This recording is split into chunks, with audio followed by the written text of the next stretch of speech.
Estamos estudiando una serie que se llama Tras los pasos de Jesucristo en el Antiguo Testamento. Y hoy voy a pedirles, por favor, que abramos nuestra Biblia en el libro de Miqueas. Miqueas es un libro que se encuentra casi en la parte última del Antiguo Testamento. Miqueas es uno de los profetas menores, es decir, su trabajo fue por un tiempo breve, corto, reducido, no por eso menos importante. El título de la clase del día de hoy, hermanos, se llama Jesucristo es quien engrandeció a Belén. Jesucristo es quien engrandeció a Belén. Y me da gusto, hermanos, empezar este mes con este tema. No fue planeado, así se dieron las circunstancias. En el mes de diciembre, uno de los eventos que se trae a la memoria, más allá de que la fecha no es, finalmente el mundo lo celebra en esta época, así que vale la pena comentarlo. La llegada, el nacimiento de nuestro Señor Jesucristo. Y bueno, déjenme decirles, hermanos, que Jesucristo es quien engrandeció a Belén. Es el título de la clase, hermanos, del día de hoy. Y es que, hermanos, de verdad que es maravilloso estudiar la Biblia. Es hermoso poder de manera sistemática ir descubriendo cada una de las cosas que los autores de la palabra de Dios, hermanos, fueron escribiendo.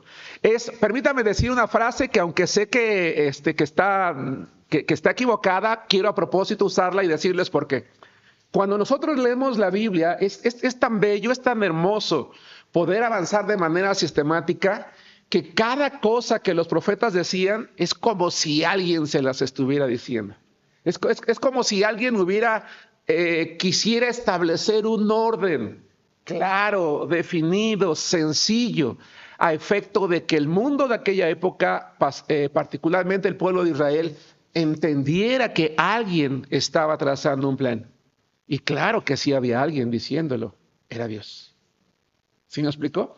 Claro que sí había alguien ordenándolo, era el Espíritu Santo en el momento en el que Él estaba inspirando a los hombres, hermanos, a escribir la Biblia, a escribir la palabra de Dios. Entre más se acercaba la venida de Jesucristo, más profecías, más profetas se levantaban para ir agregando los detalles que faltaban.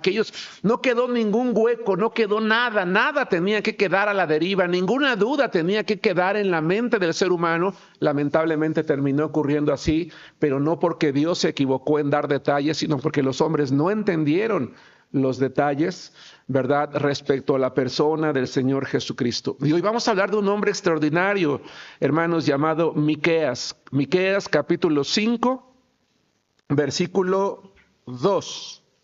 Miqueas capítulo 5, versículo 2. Así que yo te invito a que cuando tú leas la Biblia, hermano, hermana, no pases por alto los detalles. Nada de lo que está en la Biblia sobra. No falta nada. Obviamente la Biblia no nos habla todo de Dios. Nos dice lo suficiente que Dios quiere que nosotros sepamos y que aún con esa suficiencia no alcanzamos la vida, no nos alcanza para poder comprender todo. Dice la Biblia en Miqueas capítulo 5, versículo 2, pero tú, Belén Efrata, pequeña para estar entre las familias de Judá, de ti me saldrá el que será Señor en Israel, y sus salidas son desde el principio, desde los días de la eternidad. Hermanos, ¿alguien se acuerda cómo se llamó la clase de la semana pasada? Puede verlo en sus notas, no necesariamente quiero que me lo diga de memoria. ¿Alguien nos puede recordar cómo se llamó la clase de la semana pasada? ¿Ivonne? Jesucristo es el Señor que salvaría a los gentiles. Y veíamos en esta línea del tiempo que en algún momento de la historia, allá por el 1000 antes de Jesucristo, el Señor le da una promesa a David que de su descendencia saldría alguien que un día gobernaría en el mundo. Vimos con base en Amós, 200 años después, que Amós va a decirnos que ese Señor, ese Mesías, ese vástago, ese reino caído en aquel tiempo que un día el Señor iba a restaurar. No solamente iba a ser el rey de Israel, sino que iba a ser el reino de todo el mundo, incluidos los gentiles. Y dijimos la semana pasada que Dios en su plan salvador nos tiene incluidos a todos los seres humanos sin excepción de nadie. Dijimos y explicamos la semana pasada, no lo voy a hacer hoy, porque primero se centró el mensaje en los judíos, pero dijimos también que el gentil estaba allí incluido desde el principio.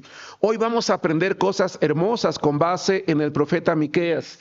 Miqueas, hermanos, profetizó aproximadamente entre el año 740 y 697 antes de Cristo, es decir, entre el 600 más o menos.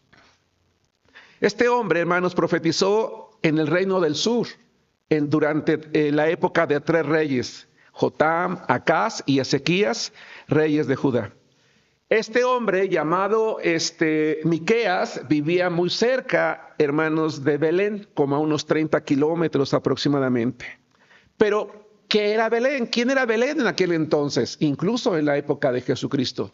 Belén, hermanos, era un lugar muy pequeño. Era una aldea insignificante. Era un lugar tan pequeño que apenas era digno de ser mencionado por las personas de su tiempo. Era un lugar tan pequeño, tan insignificante, comparado con otros lugares que eran parte del reino, hermanos, que nadie tomaba en cuenta a ese lugar llamado Belén. Pero un día, hermanos, 100 años después de Amós, se levanta un hombre llamado Miqueas, que va a dar un mensaje escandaloso. ¿Y escandaloso en qué sentido? Escandaloso en el sentido de que en ese lugar tan pequeño va a nacer aquel que va a ser rey de Israel.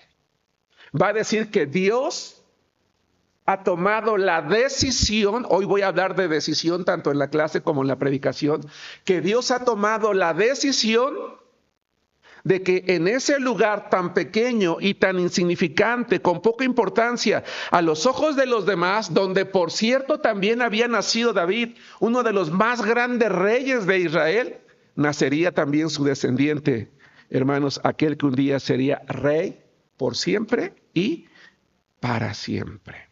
En Miqueas capítulo 5, hermanos, versículo 2, nosotros vamos a encontrar tres ideas que yo quiero mencionar, hermanos, el día de hoy. La primera, Miqueas va a hablar acerca de la pequeñez de Belén. Porque dice Miqueas capítulo 5, versículo 2, pero tú, Belén Efrata, pequeña para estar entre las familias de Judá. Esto parece poco relevante. Parece que no es importante. Pero en ese lugar tan pequeño, hermanos, nacería el hombre más grande de toda la historia. En ese lugar tan insignificante, Dios lo escogería para que allí naciera el hombre más extraordinario de todos los tiempos. Tan extraordinario que ese hombre cuya apariencia, cuando estuvo aquí en la tierra, parecía insignificante porque era un simple carpintero, el mundo va a descubrir que en realidad era el Hijo de Dios, Dios mismo. Y esto es algo extraordinario, hermanos, esto es algo muy importante, muy importante. ¿Por qué? Porque Dios nos va a enseñar, hermanos, al tomar la decisión de elegir a Belén, un lugar insignificante, para que allí naciera su Hijo Jesucristo y viviera una vida aparentemente tan insignificante, que no importa el lugar, no importa la apariencia de las personas. Cuando Dios pone su mirada en alguien, en un lugar o en una persona, lo que importa es lo que Dios va a hacer con ese lugar o Dios va a hacer con esa persona. Quiero que ustedes y yo, hermanos, pensemos en lo siguiente. Te quiero plantear una pregunta y quiero que seas honesto. A lo mejor no es tu caso. ¿Dónde vives tú? ¿Dónde vivo yo? Yo recuerdo que en alguna ocasión estando en la escuela, a un amigo le preguntaron, oye, ¿tú dónde vives? Dice, yo vivo en Lomas. Ah, ¿en serio? ¿En Lomas? Sí. ¿En Lomas de qué? Lomas de Chapultepec, Lomas del Pedregal. No, en lo más amolado de... Y ya dijo la colonia. ¿Algún día te ha parecido, hermano, hermana, que el lugar donde tú vives es lo más. ¿Algún día te has avergonzado de decir, es que, ¿por qué nací en esta colonia?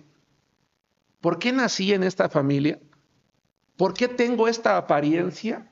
¿Por qué no tuve otro lugar? ¿Por qué no nací en otro lugar? Quiero que pienses en lo siguiente, hermano, hermana. La palabra de Dios nos va a enseñar el día de hoy que cuando alguien está dispuesto a colocarse en las manos de Dios, no debe de mirarse a sí mismo, ni debe de mirar el lugar de donde él procede, porque Dios puede hacer que él o que ella lleguen a ser lo más grande, lo más extraordinario. Y Dios tomó la decisión de tomar un lugar con tan poca prominencia y relevancia, hermanos, como Belén. Por eso yo dije que la predicación de Miqueas era escandalosa, porque nadie esperaría. Oye, pero espérate, ¿cómo crees que el Mesías va a nacer en Belén? Estás mal. No, sí.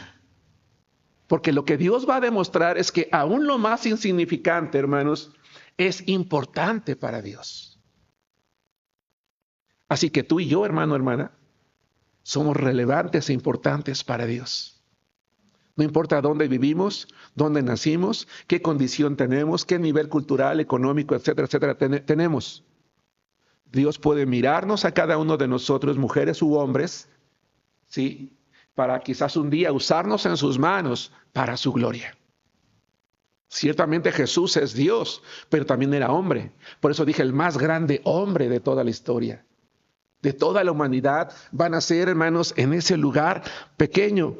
Y a él no le pareció poco relevante que su padre utilizara un lugar tan pequeño, hermanos, para que él naciera.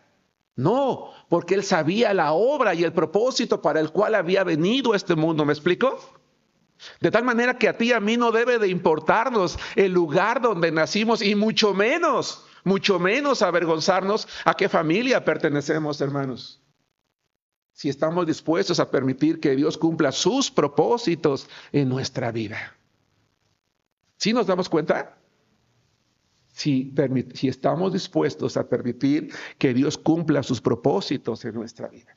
Quiero que vayamos, por favor, a 1 Corintios capítulo 1, versículo 26. Jesucristo engrandece entonces ese lugar, porque a partir de entonces todo el mundo decía, pero ¿cómo en Belén? Sí, en Belén nació Jesucristo, en Belén nació el Hijo de Dios. Ese lugar dejó de ser poco relevante, dejó de ser poco importante, porque allí nació la persona de Jesucristo.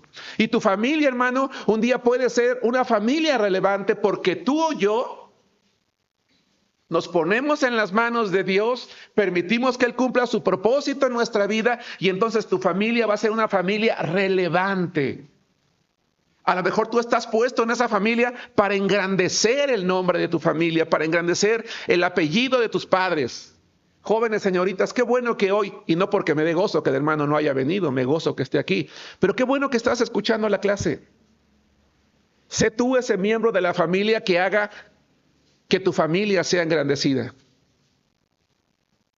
A través de tu estudio, a través de tu trabajo, a través de lo que hagas. Porque por algo eres parte de esta iglesia, por algo eres un hijo de Dios si es que lo eres ya. Quiero que vayamos a 1 Corintios, por favor, hermanos, hermanas, capítulo 1, versículo 26. Dice la palabra de Dios, Pablo animando a la iglesia de los Corintios, usa las siguientes palabras, versículos 26 al 31. Pues mirad, hermanos, vuestra vocación, que no son muchos sabios según la carne, ni muchos poderosos, ni muchos nobles, sino que lo necio del mundo escogió Dios para avergonzar a los sabios, y lo débil del mundo escogió Dios para avergonzar a lo fuerte, y lo vil del mundo y lo menospreciado escogió Dios, y lo que no es, para deshacer lo que es, a fin de que nadie se jacte en su presencia. Mas por él están ustedes en Cristo Jesús, el cual nos ha sido hecho por Dios sabiduría, justificación, santificación y redención, para que, como está escrito, el que se gloría, ¿qué dice? Gloríese en el Señor. Dice Pablo, ¡hey! ¿Por qué se miran ustedes mismos? A veces en la iglesia somos así. Es que yo nunca voy a poder hacer algo para la iglesia. Nunca voy a poder hacer porque yo no tengo esto, no tengo el otro, no tengo aquello. Y tendemos a minimizarnos. Hermano, no, nadie de nosotros, de los que estamos aquí, tenemos por qué minimizarnos ante las capacidades de cualquier índole de los demás. Insisto, ya sea económica, social, educativa, no. Porque si algo he comentado en algún momento como pastor es que la iglesia es el lugar, en mi opinión, por lo menos el único en el mundo, donde se rompen todas las barreras, donde no hay barreras, donde simplemente somos personas, ¿sí me explicó? Donde simplemente somos personas individualmente valiosas a los ojos de Dios. De tal manera que lo que Pablo está diciendo, oye hermanos, no se menosprecien a ustedes mismos. Siéntanse bendecidos por Dios, porque Dios los ha elegido a ustedes, quien quizás en el mundo nadie elegiría para hacer cosas maravillosas. A lo mejor si yo salgo al mundo, hermanos, a jugar en un equipo de fútbol, me quedo hasta el último, ¿no? Bueno, pues un volado a ver quién se queda con Germán. Dice, no, ya ni lo eches, quédate tú con él. ¿Algún día les pasó eso en la escuela, jóvenes, señoritas? Cuando vas a hacer equipos, cuando vas a jugar algo, no, estás esperando que te escogen a uno y al otro, y tú estás esperando tu nombre, ¿a poco no? Y se siente feo que te vas quedando, y dices, ahorita me escogen, y ya te echas porras y dices, bueno, los últimos seremos los primeros. Pero a veces al último ni siquiera lo escoge nadie, ¿a poco no? Dice, bueno, pues ya quédatelo tú, y dices, bueno, me voy de él. Y todavía nos echamos porras y decimos, este es el equipo ganador. Bueno, dice Pablo, no, tú no, en la iglesia dice, no lo hagas. Dice, porque Dios ya te escogió para avergonzar a lo sabio, a lo fuerte. Y Dios escogió a Belén para que allí naciera su Hijo, el Salvador, el Señor Jesucristo, y que el mundo supiera que no importa la relevancia de un lugar, sino quién lo ha escogido y para qué.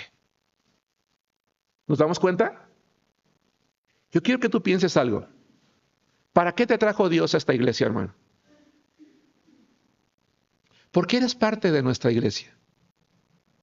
¿Qué le falta a esta iglesia que dijo Dios? Voy a premiar a esta iglesia llevando a esta mujer, llevando a este hombre, esta señorita, este anciano a esta iglesia. ¿Qué le hace falta a la iglesia de Arenal que tú y solo tú vas a poder hacer bien? ¿Qué le hace falta a esta, permítame usar la frase y espero que nadie se sienta, insignificante iglesia que te trajo a ti para engrandecerla? No sé si me explico. Para engrandecerla. Y todo lo que tenemos que hacer es ponernos en las manos ¿de quién? De Dios. Ahora, hay otro detalle muy interesante que no podemos pasar por alto porque yo dije hace rato que nada en la Biblia sobra, nada está de más. Es muy importante, hermanos, que Belén es un nombre que significa casa de pan. Belén es un lugar, es un nombre que significa casa de pan. Y tú podrías decir, hermano Germán, ¿y eso qué tiene que ver? Mucho. Vayan conmigo a Juan capítulo 6, versículo 32. En Juan capítulo 6, versículo 32, nuestro Señor Jesucristo se dio a conocer de una manera muy particular. ¿Por qué el Padre, Dios el Padre, escogió en su gracia engrandecer a través de Jesucristo a ese lugar tan pequeño, Belén? Porque había un significado también. Juan capítulo 6, versículos 32 al 35. Y Jesús les dijo, de cierto os digo, no dio Moisés el pan del cielo, mas mi Padre les da el pan, el verdadero pan del cielo. Porque el pan de Dios es aquel que descendió del cielo y da vida al mundo. Le dijeron, Señor, danos siempre este pan. Jesús les dijo, hermanos, Jesucristo nació en la casa de pan. Dice, yo soy el pan de vida. ¿Sí me explicó? Yo soy ese pan que les da la vida eterna, ese pan que descendió del cielo. El que a mí viene nunca tendrá hambre, y el que en mí cree no tendrá sed jamás. En aquel pequeño poblado denominado Casa de Pan nació el pan de vida. 2. La segunda cosa, hermanos, que debemos de considerar entonces, en primer lugar, parecía un lugar insignificante. Allí nació el hombre más que parecía insignificante, pero que resultó ser ¿quién, hermanos? El Hijo de Dios. 2. Belén significa casa de pan. Jesucristo dijo, yo soy el pan de vida, el que a mí viene nunca tendrá hambre. Pero 2, hay una segunda cosa. Los hermanos que se incorporaron, estamos en el libro de Miqueas, búsquenlo por favor. Miqueas capítulo 5, gracias hermana Julia, versículo 2. Dice la palabra de Dios, pero tú, Belén Efrata, pequeña para estar entre las familias de Judá, de ti me saldrá el que será Señor en Israel. Y esa palabra Señor da la idea de gobernante, de autoridad, en este caso de rey. Mateo, hermanos, el evangelista que siempre relaciona todo lo que tiene que ver con Jesucristo con los profetas, dijo algo. Vamos a Mateo capítulo 2, versículos 1 al 5. Mateo se caracteriza por muchas cosas. La primera es que él siempre está comparando, está trayendo a la memoria, está registrando las palabras de Jesucristo y siempre las está relacionando con lo que dijeron los profetas. Mateo era un conocedor de la palabra, era un conocedor de la ley y siempre relacionaba muy bien. Y vean lo que dice Mateo capítulo 2. Nos enseña algo aquí el evangelista. Cuando Jesús nació en Belén de Judea, en días del rey Herodes, vinieron del oriente a Jerusalén unos magos, diciendo, ¿dónde está el rey de los judíos que ha nacido? Porque su estrella hemos visto en el oriente y venimos a adorarle. Oyendo esto, el rey Herodes se turbó y toda Jerusalén con él. Y convocados todos los principales sacerdotes y los escribas del pueblo, les preguntó dónde había de nacer el Cristo. Ellos le dijeron, en Belén de Judea, porque así está escrito por el profeta. ¿Cuál profeta? Miqueas. Y tú, Belén, de la tierra de Judá, no eres la más pequeña entre los príncipes de Judá, porque de ti saldrá un guiador que apacentará a mi pueblo, Israel. Hermanos, mucha gente se ha preguntado por qué estos sabios de Oriente tenían ese conocimiento respecto a la venida de ese Mesías, respecto a la vida de ese rey. ¿Ustedes qué opinión tienen, hermanos? ¿Qué han escuchado al respecto? Felda.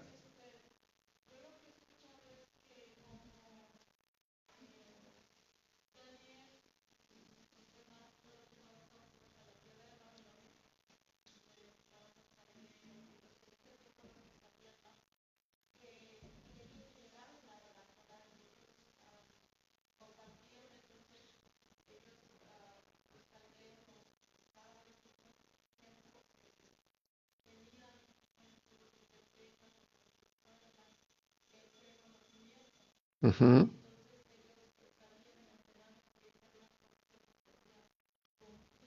Sí, muy bien, Felda. Sandra. Ajá. Uh-huh. Uh-huh. Uh-huh.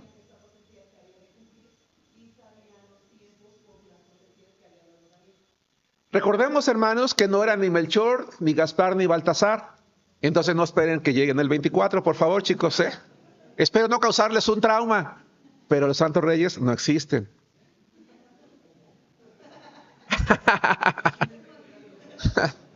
Sí, sí, sí. No.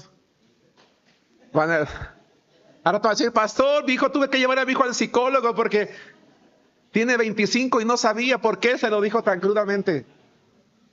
Bueno, creo que no debí de haberlo declarado así tan duro, ¿verdad? Mírale, ya cómo se puso a llorar.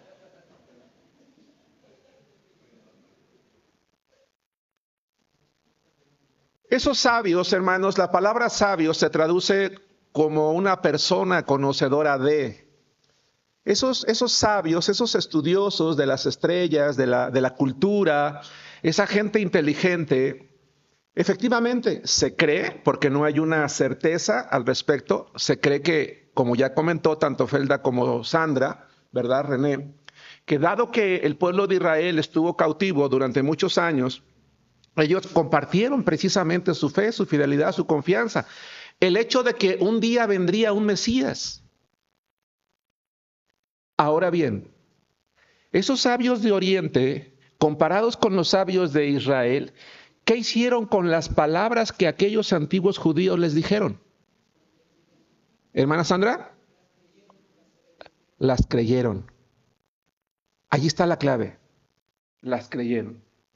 Las creyeron tanto que Dios en su gracia decidió hacer algo. Usar la inteligencia y la sabiduría para guiarlos a través de una estrella para que tomaran la decisión de hacer un recorrido a una distancia para ellos desconocida, pero que con base en su conocimiento, y esto es opinión mía, creo yo, fe, siguieron esa estrella.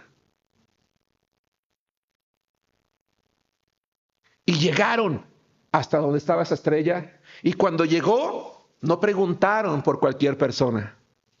¿Por quién preguntaron? ¿Dónde está el rey de los judíos que ha nacido? Y cuando llegaron, hermanos, cuando llegaron con Jesucristo, ¿qué fue lo que hicieron con él, hermanos? ¿Qué? Lo adoraron. Se postraron, lo adoraron y le dieron regalos. Cuando Jesucristo vino a este mundo, ¿quiénes fueron los primeros que adoraron a Jesucristo? ¿Quién? Los gentiles. ¡Wow! Por eso, como vimos nosotros, hermanos, en la clase de la semana anterior, Amós es usado para decir, ¡hey! Ese rey que vendrá también será el Señor de los gentiles. El pueblo, dijimos la semana anterior, equivocadamente creyó, somos el pueblo privilegiado, somos los únicos, nadie merece más al evangelio. Y Jesús dijo, no, yo tengo otras ovejas que no son de otro redil, tengo que traerlas, voy a hacer un solo rebaño, va a haber un solo pastor. Y dije que esa profecía empezó a cumplirse con la iglesia, ¿se acuerdan? Pero que hallaría la plenitud en los últimos tiempos, cuando millones y millones de gentiles adoraremos al Señor. Pero lo maravilloso de esto, hermanos, y no es para jactarse, al contrario, sino para ver cómo Dios en su gracia sí había dejado en claro todo, usa gentiles. Y no gente de su pueblo. Porque la gente de su pueblo, lo único que tenía era, ¿qué, hermanos? Conocimiento. ¿Pero qué les faltó? Fe. Hermanos, quiero decir una vez más, si tú eres una persona que tiene mucho conocimiento de la Biblia, está bien, qué bueno. Pero el conocimiento sin fe no sirve. Yo puedo ser una persona que, domino la Biblia, de pies a cabeza, de pe a pa, como se dice. Pero si yo soy una persona sin fe, sin entrega, sin dedicación a Dios, ¿de qué me sirve? Si Cristo viniera en este tiempo, uno piensa, no, es que si Jesús viniera en este tiempo, diferente sería. No, también lo crucificaríamos. También lo crucificaríamos, hermanos. Porque los poseedores de la ley conocían, pero les faltaba lo más importante, la fe. Y lamentablemente las multitudes suelen seguir a quien tiene un liderazgo y en el mundo no hay fe. Pero fueron los gentiles que llegaron y se postraron y adoraron, hermanos, al Señor. Entonces, ahora podemos comprender por qué Pilato, hermanos, por la manera en la que los sabios de Oriente llegaron preguntando por Jesús, ahora podemos comprender entonces por qué no fue casualidad lo que hizo Pilato. Vamos por favor a Juan capítulo 19, versículo 19. Juan capítulo 19, versículo 19. Y si aún alguno de nosotros se opusiera, hermanos, a crucificar al Señor, el mundo terminaría haciéndolo. El mundo terminaría haciendo porque sus discípulos salieron corriendo, hermanos. Ellos sí habían aprendido, sí sabían quién era, pero decidieron salir corriendo. Juan capítulo 19, versículo 19, hermanos, la palabra de Dios dice, escribió también Pilato un título que puso sobre la cruz, el cual decía, Rey de los judíos. ¿Fue casualidad entonces? No. Aún este hombre fue usado por Dios para decirle a aquellos que lo estaban crucificando que Él era ¿quién? El Rey de los judíos. Entonces, a ver, hermanos, vayan conmigo, recapitulemos. ¿A quiénes utiliza el Señor para enseñarle a su pueblo que el Rey había nacido? ¿Y a quién utiliza al final para recordarles a quién había crucificado? A los gentiles. ¿Nos damos cuenta? 3, para terminar. Regresemos a Miqueas. Miqueas capítulo 3 nos enseña, hermanos, capítulo 5, versículo 2, que Jesucristo es quien engrandeció a Belén. La pequeñez de Belén no fue menospreciada por Dios, al contrario, lo escogió para que allí naciera su Hijo Jesucristo, aquel que sería el Rey. Y 3, la tercera cosa de la que nos habla Miqueas, lo voy a leer todo porque vale la pena, es un verso pequeño, 5:2. Pero tú, Belén Efrata, pequeña para estar entre las familias de Judá, de ti me saldrá el que será Señor en Israel, y sus salidas son desde el principio, desde los días de la eternidad. 3, nos habla de la eternidad del Rey que nacería. Quiero regresarme en la presentación otra vez.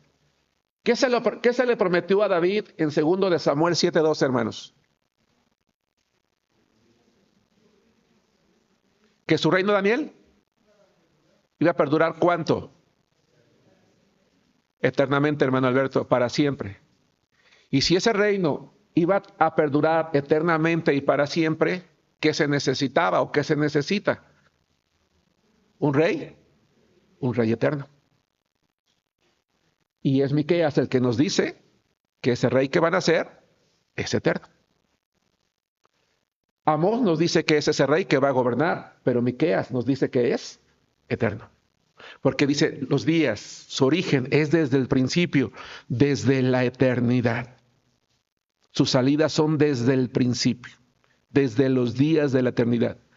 Ahora puedo comprender por qué el apóstol Juan, vamos a Juan capítulo 1, versículo 1, empezó su evangelio como lo empezó.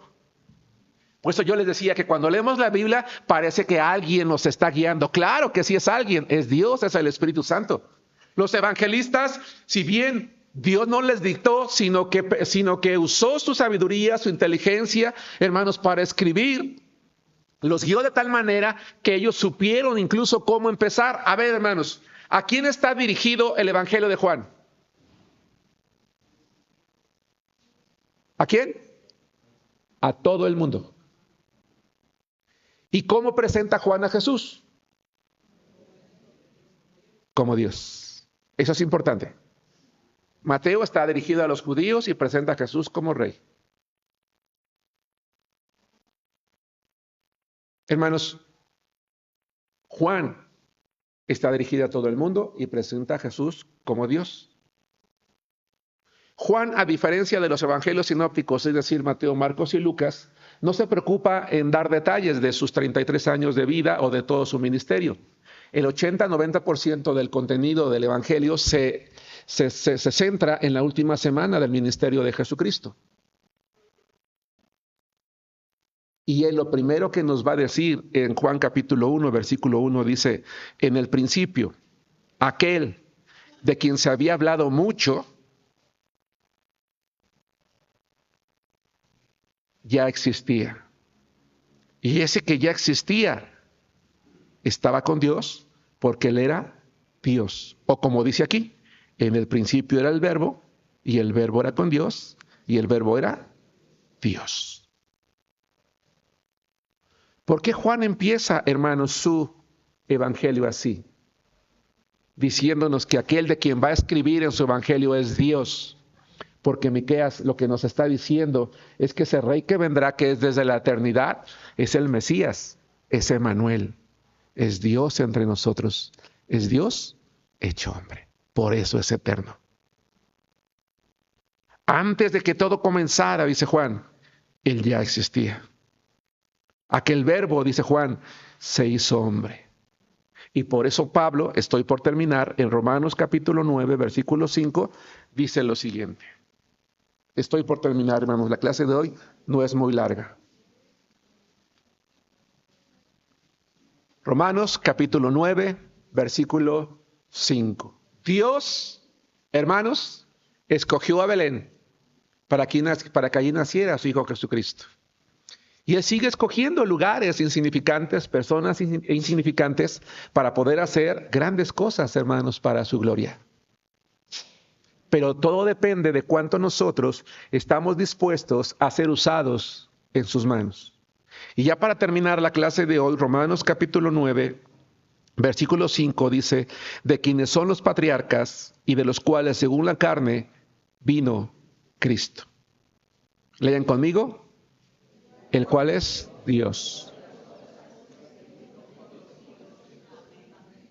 Entonces, ¿quién nació en Belén, hermanos? Aquel que existía desde la eternidad, que al hacerlo dio honor a aquel lugar insignificante, porque Él era Dios. Dios hecho hombre. Para Dios, hermanos, todo lugar es importante. Toda persona es relevante. Pero cada uno de nosotros debemos de estar dispuestos a permitirle que Él cumpla sus planes y sus propósitos en la vida de cada uno de nosotros. Parecía un lugar insignificante. Allí nació un hombre que parecía insignificante. Pero Él en realidad era el pan de vida. Y todo aquel que viniera a Él, dice la palabra de Dios, nunca tendría hambre. Aquellos sabios de Oriente fueron usados como ejemplo. Y vean esto porque lo voy a mencionar también en la predicación, como ejemplo, para que la gente supiera qué tenemos que hacer cuando nos acercamos a Dios. Jesucristo es Dios, quien existe desde la eternidad. Que Dios los bendiga.